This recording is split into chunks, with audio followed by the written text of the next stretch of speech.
क्रांतिकारी शेतकरी संघटनेचे मराठवाडा अध्यक्ष गजानन कावरखे यांना तडीपारीची नोटीस बजावण्यात आलेली आहे।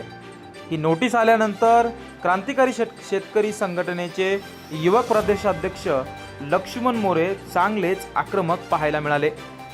लक्ष्मण मोरे यांच्याशी विशेष संवाद साधलेला आहे आमच्या चॅनलचे संपादक अमोल खिल्लारे यांनी। क्रांतिकारी शेतकरी संघटनेचे मराठवाडा अध्यक्ष गजानन कावरखे यांच्यावरती हद्दपारीची नोटीस पोलीस प्रशासनाने त्यांना बजावलेली आहे। हां. आपण क्रांतिकारी शेतकरी संघटनेचे युवक प्रदेशाध्यक्ष आहात, हो. काय सांगणार एकंदरीत काय भूमिका आहे आपली या प्रकरणावरती? नाही गजूभाऊ म्हणजे एक सामाजिक चळवळीतला आणि शेतकरी चळवळीतला हिंगोली जिल्ह्यातला एक प्रमुख व्यक्ती आहे. बर बर आणि ते नेहमी शेतकऱ्यांवरती जेव्हा जेव्हा अन्याय होतो, म्हणजे कोरडा व दुष्काळ असो या ओला दुष्काळ असो, हं, ज्या हं, ज्या वेळेला शेतकऱ्यांना मदत भासते त्या त्या वेळेला ते रस्त्यावरती उतरतात. हं, आणि ते रास्ता रोको आंदोलन असतील, कुठल्या शासकीय कार्यालयात जाऊन आंदोलन असतील, हे आंदोलन नेहमी करतात आणि त्यांच्या आंदोलनाचा फायदा सर्वसामान्य शेतकऱ्यांना होतो. हं, आणि त्या सर्वसामान्य शेतकऱ्यांना फायदा झाल्याच्या नंतर जो काही शेतकऱ्यांमध्ये आनंद तयार होतो आणि त्यांना नवीन काहीतरी दिशा मिळते. तर हं, या उद्देशाने सामाजिक कार्य करत असताना त्यांच्यावरती विविध पद्धतीनं, म्हणजे काय कुठले चोरीचे, दरोड्याचे, बलात्काराचे, खुनाचे हे गुन्हे दाखल नाहीत. हं, हं, तर हं, त्यांच्यावरती फक्त शेतकऱ्यांसाठी रास्ता रोको, शेतकऱ्यांना पीक विमा मिळावा, हं, हं, संपूर्ण शेतकऱ्यांना कर्जमाफी मिळावी, हं, हं, त्याचबरोबर शेतकऱ्यांच्या विविध प्रश्नावरती जे काय नुकसान झालेलं असते शेतीमधलं, हं, हं, त्याच्या अनुदान मिळावं, यासाठी त्यांनी आंदोलनं केलेली आहेत. आणि त्या आंदोलनाच्या केसच्या माध्यमातून कुठंतरी एखादा राजकीय दबाव वापरून हं, हं, आणि खासदार, आमदार किंवा मंत्री यांच्या सांगण्यावरनं, कारण येणाऱ्या विधानसभेची ते तयारी करतायत.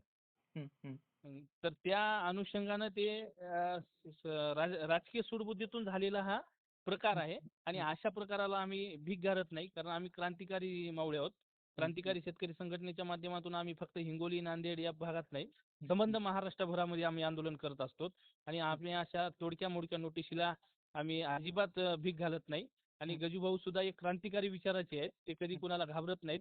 छत्रपती शिवाजी महाराज, डॉक्टर बाबासाहेब आंबेडकर, शहीद भगतसिंग यांच्या विचारानं चालणारे आम्ही सर्वजण आहोत. हं, हं. त्याच्यामुळं आम्ही कुणालाही कधीही भीक घालत नाही. नाही लक्ष्मणजी, मला काय म्हणायचं आहे की आता यानंतर लोकशाही पद्धतीनं आंदोलनच करायचे नाही का? किंवा एखादा सरकारच्या विरोधामध्ये जसं आपण दिल्लीमध्ये सोनम वांगचुक यांचं प्रकरण बघितलं, ज्या हो, पद्धतीनं त्यांना हो, दिल्ली पोलीस प्रशासनानं जबरदस्ती उचलून त्यांना त्या ठिकाणी हो. त्यांचं आंदोलन नष्ट केलं।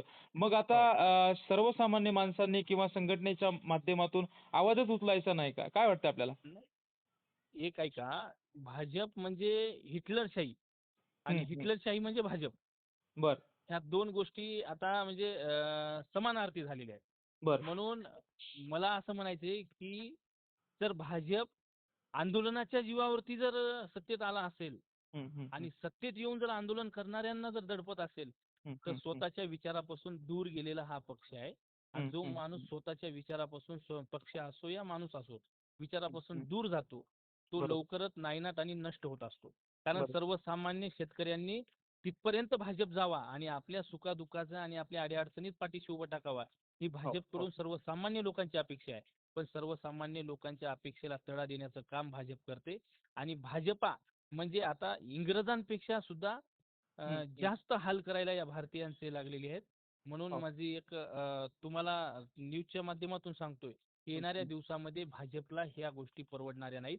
हं, हं. आता दिल्लीचं आपण आंदोलन बघितलं, सोमन वांगचुकचं, ते आंदोलन असेल किंवा इतर दुसरे आंदोलन असतील, हे हं, हं. प्रत्येक आंदोलन चिरडण्याचं काम भाजप करते. आणि जाती जाती धर्माधर्मामध्ये द्वेष निर्माण करते. आमचं म्हणणं आहे, जाती धर्म बाजूला ठेवा आणि शेतकरी म्हणून शेतीसाठी हे एकत्र आलं पाहिजे आणि सामान्यांच्या प्रश्नावर लढलं पाहिजे. हं, आणि हं. आता एखाद्या शहीद भगतसिंगांची जन्म होण्याची, एखादी निर्माण होण्याची गरज आहे. आणि ती गरज भासण्यासाठी आम्ही क्रांतिकारी सर्वजण तयार आहोत. आणि कदापिही इथून पुढे कोणत्याही नोटिशीला आम्ही घाबरणार नाही.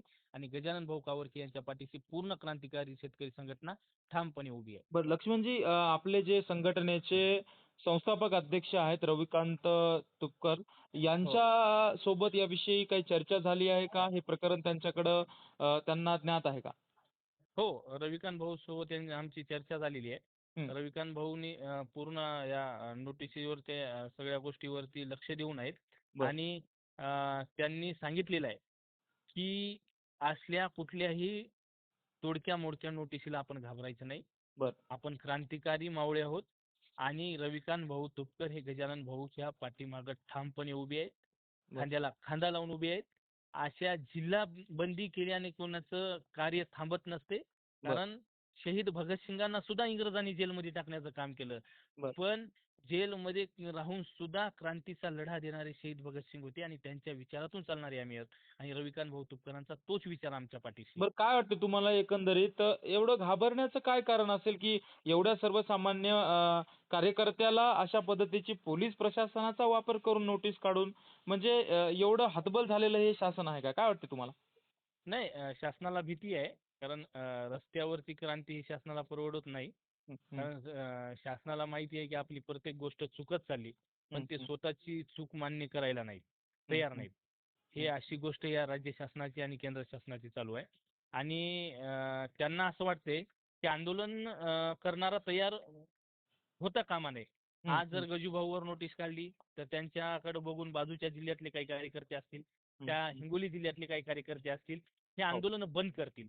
पण आता बरं. हे भाजपनं डोक्यातून काढावं, की जेव्हा-जेव्हा तरुणाई रस्त्यावरती येते, हं, हं, तेव्हा-तेव्हा नवीन क्रांतीचा उदय होतो आणि हं, आता हं. नवीन क्रांतीचा उदय झाल्याशिवाय निश्चित राहणार नाही, एवढं या ठिकाणी सांगतो. बरं, बरं. लक्ष्मणजी चॅनलसोबत आपण वेळ दिलात. आपले खूप खूप धन्यवाद. Thank you. ओके.